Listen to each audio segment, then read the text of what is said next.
This is a beautiful 4-year-old ragdoll that presented to us this morning after sustaining a mid-diaphyseal humeral fracture on the right side last night. It's been in the emergency clinic on analgesia overnight.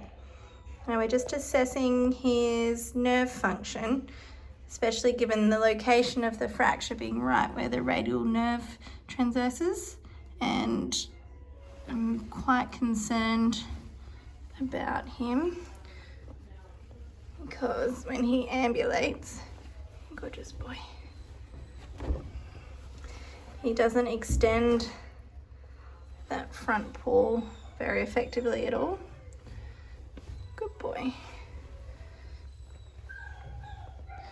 And if we pinch the skin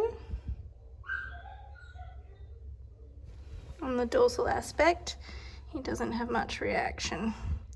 So concern for either temporary or permanent damage to the radial nerve, which is essential for them being able to use the leg. So we'll have to have a chat to the owners and see whether they want to attempt fracture repair or amputate.